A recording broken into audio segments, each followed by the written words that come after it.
নমস্কার বন্ধুরা, job update news চ্যানেলের পক্ষ থেকে তোমাদের সকলকে জানি স্বাগত।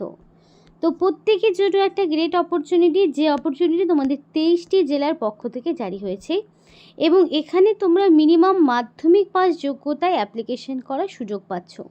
মিনিমাম মাধ্যমিক পাস যোগ্যতায় অ্যাপ্লিকেশন করতে পারবে এবং শুধুমাত্র ওয়াক ইন ইন্টারভিউর দ্বারাই তোমাকে নিয়োগ করা হবে। যেহেতু এখন বিডিও অফিস থেকে শুরু করে ডিএম অফিস, সমস্ত ব্লক অফিসগুলোতেই কিন্তু প্রচুর কাজের চাপ, তো রিক্রুটমেন্ট কিন্তু হচ্ছে এবং সরাসরি ওয়াক ইন ইন্টারভিউ দিয়ে নিয়োগ করা হচ্ছে, কারণ রিটেন টেস্ট নিয়ে রিক্রুটমেন্ট করানোর সময় কিন্তু ভীষণ কম। এবং মিনিমাম যদি তোমার বয়স 18 বছর হয়ে গিয়ে থাকে, ছেলে মেয়ে উভয়ই নির্বিশেষে আবেদন করতে পারবে, যেখানে কোনো রকমের ফিস তোমাদের দিতে হবে না, কোনো রকম অ্যাপ্লিকেশন ফিস নেই। তো এটা আরও একটি প্লাস পয়েন্ট, তো খুবই ভালো সুযোগ। আর এই ভিডিওর মাধ্যমে সেই বিষয়েই বিস্তারিত আলোচনা করব, একদম A to Z আলোচনা হবে। কিভাবে অ্যাপ্লিকেশন করবে সেই অ্যাপ্লাই প্রসেসটিও তোমাদেরকে দেখিয়ে দেব ভিডিওর মাধ্যমে। তো চলো সেই বিষয়ে দেখে নেব, কি পোস্ট, কি কোয়ালিফিকেশানে কোথায় নিয়োগ করা হচ্ছে, কিভাবে অ্যাপ্লিকেশন করবে সবটাই জেনে নেব ভিডিওর মাধ্যমে। কিন্তু ডিটেলস বলার আগে তোমাদের প্রত্যেকের কাছে একটাই রিকোয়েস্ট জানাবো, যে যারা এখনও আমাদের এই চ্যানেলটিকে সাবস্ক্রাইব করোনি তারা ঝটপট চ্যানেলটিকে সাবস্ক্রাইব করো এবং পাশে থাকা বেল আইকনটি ক্লিক করে দিও, যাতে করে পরবর্তী সমস্ত রকম জব আপডেটসগুলো তোমরা পেয়ে যেতে পারো। তো চলো বন্ধুরা, দেরি না করে এবার সরাসরি অফিসিয়াল নোটিশ নিয়ে ডাইরেক্ট বিস্তারিত আলোচনা তোমাদের সাথে শুরু করছি। তো ফার্স্টেই বলি সিলেকশন প্রসেস।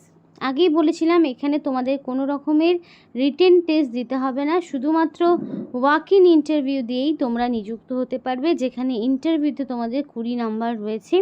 20 নাম্বারের একটা ইন্টারভিউ হবে এবং বাকি তোমাদের ডকুমেন্ট ভেরিফিকেশান হবে। সব মিলিয়েই তোমাদের কিন্তু মাত্র 25 নাম্বারের ওপর ভিত্তি করে তোমাকে নিয়োগ করানো হচ্ছে লোকাল ব্লক অফিসে। এবং তোমাদের যে লোকাল বিডিও অফিস রয়েছে সেখানে অ্যাপ্লিকেশন জমা নেওয়ার সময় হচ্ছে 10 তারিখ থেকে 27 তারিখ পর্যন্ত। অ্যাপ্লিকেশন জমা নেওয়া অলরেডি শুরু হয়ে গেছে, যেটা 27 তারিখ পর্যন্ত জারি থাকছে। 27 তারিখের মধ্যে তোমাকে কমপ্লিটলি অ্যাপ্লিকেশন সাবমিট করতে হবে, অফলাইন জমা করতে হবে এবং সময় কিন্তু তোমাদের বলা রয়েছে 10:30 থেকে অ্যাপ্লিকেশন জমা নেওয়া হবে। তো যেই অ্যাপ্লিকেশন 27 তারিখ পর্যন্ত রয়েছে, 27 তারিখের পরে কিন্তু অ্যাপ্লিকেশন জমা দেওয়ার আর কোনো স্কোপ থাকবে না। আর যেহেতু অফলাইন অ্যাপ্লিকেশন, সুতরাং তোমাদের কিন্তু কোনো রকমের এডিট উইন্ডোর ব্যাপার থাকছে না, অর্থাৎ তোমাদের অ্যাপ্লিকেশন ফর্মে যদি কোনো রকম ভুল ভ্রান্তি কিছু ঘটে থাকে তাহলে কিন্তু ইন্টারভিউতে ডাক পাবে না। তাই 27 তারিখের আগেই অ্যাপ্লিকেশন জমা করো, সময় রয়েছে, তার মধ্যে অ্যাপ্লিকেশন সম্পূর্ণভাবে জমা করে রাখো। আর হচ্ছে এখানে আরও তোমাদের যেটা বলা, যে অ্যাপ্লিকেশন ফর্মটি তোমরা কিভাবে পূরণ করবে চলো সেটা দেখাই। তো ফার্স্টেই যেটা রয়েছে office for office use only, এটা তোমাকে কিছু করতে হবে না। এখানে রিসেন্ট কালার পাসপোর্ট সাইজের ফটো বসাবে, অবশ্যই কালার ফটো এবং হোয়াইট ব্যাকগ্রাউন্ড হতে হবে। এরপরে থাকছে name of the candidate in capital letter. Capital লেটারেই মানে সমস্ত ফর্মটি তুমি ব্লক লেটারেই পূরণ করো, সেটাই ভালো হয়। তো নাম তো অবশ্যই দিতে হবে, ক্যাপিটাল লেটারে বলেই দিয়েছে, বাকিগুলোও ক্যাপিটাল লেটারেই করে দিও। তো এখানে তোমার যে নামটা বসবে সেটা কিন্তু মাধ্যমিক বা তার সমতুল্য পরীক্ষার অ্যাডমিটে যে নাম থাকে সেই নামটাই বসবে। এবং এখানে তুমি তোমাদের গার্জেনের নাম, বাবা হতে পারে, বিবাহিত মহিলাদের ক্ষেত্রে হাজব্যান্ড হতে পারে, সেটাও ক্যাপিটাল লেটারেই বসাতে বলেছে। অ্যাকাডেমিক কোয়ালিফিকেশান তোমার মিনিমাম লাগছে মাধ্যমিক পাস, এবং সেইটাই তুমি এখানে বসাবে। যদি তোমার হায়ার এডুকেশনাল কোয়ালিফিকেশান থাকে কোনো রকম সমস্যা নেই, কিন্তু তুমি এখানে ন্যূনতম যেহেতু মাধ্যমিক পাস চাওয়া হয়েছে, তো সেইটাই তুমি এখানে বসাবে, মিনিমাম মাধ্যমিক পাস, সেটাই বসিয়ে দেবে। প্রফেশনাল বা আদার্স কোয়ালিফিকেশানের ক্ষেত্রে যদি তোমার কিছু থাকে দেবে, না থাকলে ফাঁকা রেখে দেবে।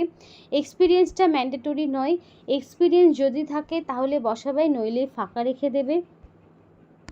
এবার তোমার প্রেজেন্ট রেসিডেন্সিয়াল অ্যাড্রেস এবং পার্মানেন্ট অ্যাড্রেস, এবার কারোর হয়ে থাকে দুটোই সেম, আবার কারোর হয়ে থাকে দুটো আলাদা আলাদা। তো প্রেজেন্ট রেসিডেন্সিয়াল অ্যাড্রেসের ক্ষেত্রে ফার্স্টে ভিলেজের নাম, দেন পোস্ট অফিস, তারপর পুলিশ স্টেশন, ডিস্ট্রিক্ট, পিনকোড, এইভাবে তোমাকে সম্পূর্ণ অ্যাড্রেসটি বসাতে হবে। প্রেজেন্ট রেসিডেন্সিয়াল অ্যাড্রেসের ক্ষেত্রে, পার্মানেন্ট অ্যাড্রেসের ক্ষেত্রে একইভাবে সম্পূর্ণটা তোমাকে A to Z বসিয়ে দিতে হবে। এরপরে রয়েছে মোবাইল নাম্বার। অবশ্যই ভ্যালিড ফোন নাম্বার দেবে, যাতে করে সিলেকশন প্রসেসের সমস্ত রকম ইনফরমেশান তুমি পেয়ে যেতে পারো। মেল আইডি অবশ্যই ভ্যালিড দেওয়ার চেষ্টা করবে, যাতে করে তোমাদের যদি কোনো কারণে তোমরা সিলেক্টেড হও ওয়াক ইন ইন্টারভিউতে, তাহলে তার পরবর্তীতে সমস্ত ইনফরমেশান কিন্তু মেল আইডিতেই আসবে। তাই অবশ্যই ভ্যালিড মেল আইডি দেবে। এরপরে ডেট অফ বার্থ রয়েছে। ডেট অফ বার্থ তার ডে, মান্থ, ইয়ার হিসাবে বসাবে এবং মাধ্যমিক বা তার সমতুল্য পরীক্ষার অ্যাডমিটে যেই ডেট অফ বার্থ রয়েছে সেই ডেট অফ বার্থটাই তোমাকে বসাতে হবে। এবং 1/1/2026 অনুযায়ী তোমার বয়স কত বছর, কত মাস, কত দিন হচ্ছে সেটাও তোমাকে বসাতে হবে। তারপরে কিন্তু তোমাকে এখানে যে ডিক্লারেশন রয়েছে সেখানে তোমাকে মানে সিগনেচার করতে হবে, ফুল সিগনেচার অ্যাপ্লিক্যান্টকে, ডেট এবং প্লেসের নাম দিয়ে এটা তোমাকে পূরণ করতে হবে। এবং এখানে তোমাকে কিছু ডকুমেন্টস দিতে হবে, যে ডকুমেন্টসটা অবশ্যই সেলফ অ্যাটাস্টেড করে দিতে হবে অ্যাপ্লিকেশন ফর্মের সাথে। তো তার জন্য তোমাকে দিতে হচ্ছে এপিক কার্ড, আধার কার্ড, এজ প্রুফ হিসাবে বার্থ সার্টিফিকেট, মাধ্যমিকের অ্যাডমিট কার্ড, অ্যাকাডেমিক কোয়ালিফিকেশান, এবং এখানে তোমাকে অ্যাকাডেমিক কোয়ালিফিকেশান হিসেবে মাধ্যমিকের অ্যাডমিট, মার্কশিট, সার্টিফিকেট সবটাই দিতে হবে। এবং কম্পিউটার কোর্স যদি করা থাকে তাহলে অবশ্যই সেই সার্টিফিকেট তোমাকে এর সাথে অ্যাটাচ করতে হবে। অবশ্যই সেলফ অ্যাটাস্টেড করে দেবে, প্রত্যেকটি ডকুমেন্টসকে সেলফ অ্যাটাস্টেড করে দেবে। এবং এই ডকুমেন্টসগুলোই কিন্তু আবার তোমাকে সঙ্গে করে নিয়ে যেতে হবে যখন তোমাকে ডকুমেন্ট ভেরিফিকেশনের সময় ডাকবে, তখন কিন্তু অবশ্যই অরিজিনাল সাথে সেগুলো জেরক্স কপি তোমাকে নিয়ে যেতে হবে। তো এখানে প্রত্যেকটি জেলা রয়েছে, তার মধ্যে ধরো আমি এখানে কিন্তু উত্তর দিনাজপুরটা বেছে নিলাম। তো উত্তর দিনাজপুরের কোন কোন ব্লকে নিয়োগ হচ্ছে সেখানে কিন্তু ক্লিক করলেই পেয়ে যাব। যেমন এখানে কিন্তু চোপড়া থেকে শুরু করে, গোয়ালপুকুর থেকে শুরু করে, হেমতাবাদ, ইসলামপুর, ইটাহার, কালিয়াগঞ্জ, করণদিঘি থেকে শুরু করে রায়গঞ্জ, বিভিন্ন কিন্তু লোকেশান রয়েছে, বিভিন্ন ব্লক অফিস রয়েছে। তেমনভাবেই তোমরা এখানে প্রত্যেকটি তোমাদের ডিস্ট্রিক্টের নাম দেখতে পাচ্ছ, সেই ডিস্ট্রিক্ট অনুযায়ী ক্লিক করবে। এটা যেমন বাঁকুড়ার 1, 2, তারপরে বারজোড়া, ছাতনা থেকে শুরু করে বিভিন্ন কিন্তু ব্লক অফিসের নাম তোমাদের বলা রয়েছে। এবার তোমাদের একটা বিষয় বলবো, যে তোমরা যারা ভিডিওটি দেখছো, 23টি জেলার প্রার্থীরা যারা ভিডিওটি দেখছো, ছেলে মেয়ে উভয় নির্বিশেষে, তোমরা অবশ্যই তোমাদের ডিস্ট্রিক্টের নাম আমাদেরকে কমেন্ট করে জানাও। কারণ আজকে আমি একটি জেলার একটি ব্লক নিয়ে নোটিফিকেশান দিয়েছি বা নোটিফিকেশান দেখালাম।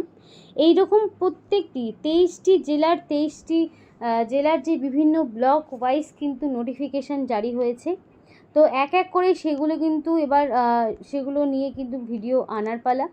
তো তোমরা অবশ্যই কমেন্ট করে জানাও তোমাদের ব্লক বা ডিস্ট্রিক্টের নাম, তাতে করে সময়ের মধ্যে যে বিডিও অফিস বা ডিএম অফিসে যে রিক্রুটমেন্টগুলো হচ্ছে সেগুলো যাতে তোমাদেরকে সময় মতো প্রোভাইড করতে পারি, সেটা কিন্তু খুব ভালো হবে বিষয়টা। যেই জেলা থেকে যত বেশি কমেন্ট আসবে সেই জেলা বা সেই ব্লকের ভিডিওই সবার আগে দেওয়া হবে। কারণ প্রত্যেকটি জেলা থেকেই, প্রত্যেকটি ব্লক থেকেই কিন্তু নিয়োগ প্রক্রিয়া অলরেডি শুরু হয়ে গেছে। তাই তোমরা যদি নিজস্ব ব্লকের বা নিজস্ব জেলার ইনফরমেশান চাও, অবশ্যই ডিস্ট্রিক্টের নাম অথবা ব্লকের নাম কিন্তু কমেন্ট করে জানাতে হবে অবশ্যই কমেন্ট বক্সে। এটুকু ক্লিয়ার হয়েছে? তো চলো দেখে নেওয়া যাক কী পোস্ট রয়েছে। তো আজকে কিন্তু কথা বলছি পূর্ব বর্ধমানের পক্ষ থেকে বের হওয়া নতুন একটি নোটিফিকেশান নিয়ে। পূর্ব বর্ধমানে যেটা নোটিফিকেশান 7 তারিখে বেরিয়েছে, একদম রিসেন্ট একটি নোটিফিকেশান। এবং এখানে কিন্তু অ্যাপ্লিকেশান মানে নোটিফিকেশানের নাম্বারও দেওয়া রয়েছে। এই নোটিফিকেশানের নাম্বার দিয়েও যদি তোমরা সার্চ করো তাহলে কিন্তু ক্রোম থেকে এই অ্যাপ্লিকেশান ফর্মটি পেয়ে যাবে। এবং তোমাদের বয়স কিন্তু ম্যাক্সিমাম 40 বছর, 18 থেকে 40 বছর রাখা হয়েছে। আর এখানকার কোয়ালিফিকেশান হচ্ছে মাধ্যমিক পাস, মিনিমাম মাধ্যমিক পাস, এবং অবশ্যই 1/1/2026 অনুযায়ী তোমাদের কমপ্লিটলি মাধ্যমিক পাস থাকতে হবে, তবেই কিন্তু তোমরা এখানে অ্যাপ্লিকেশান করতে পারবে। এবং এর পাশাপাশি অ্যাটলিস্ট যদি কারোর হায়ার সেকেন্ডারি এবং তার পাশাপাশি যে কোনো বা গ্র্যাজুয়েশন থাকে যে কোনো শাখায়, এবং তার যদি কম্পিউটারের স্কিল থাকে, তাহলে সে কিন্তু এক্সট্রা প্রেফারেন্স পাবে। এটা এখানে বলে দেওয়া রয়েছে। যদি সেই মিনিমাম হায়ার সেকেন্ডারি বা গ্র্যাজুয়েশন করা থাকে ইন এনি স্ট্রিম, সাথে যদি তোমার কম্পিউটারের নলেজ থাকে সে কিন্তু এক্সট্রা প্রেফারেন্স পাবে। তো এই ছিল আজকে সম্পূর্ণ ভিডিও। তো এই যে তোমাদের নোটিফিকেশানের জমা দেওয়ার এখানেই বলাই রয়েছে যে কোথায় তোমাকে জমা দিতে হবে। তো নোটিফিকেশানটা সেই অনুযায়ী জমা দেবে। এইভাবে প্রত্যেকটি ব্লক অফিস থেকে কিন্তু নোটিফিকেশান অলরেডি চলে এসেছে, জানতে হলে কমেন্ট করতে হবে ডিস্ট্রিক্টের নাম। তো এই ছিল আজকে সম্পূর্ণ ভিডিও। ভালো লাগলে অবশ্যই লাইক করো এবং চ্যানেলটিকে সাবস্ক্রাইব করে আমাদের সাপোর্ট করো, আমাদের সাথে থেকেও, পাশে থেকেও। আর ভিডিওটি সম্পূর্ণ দেখার জন্য তোমাদের সকলকে জানাই অসংখ্য ধন্যবাদ।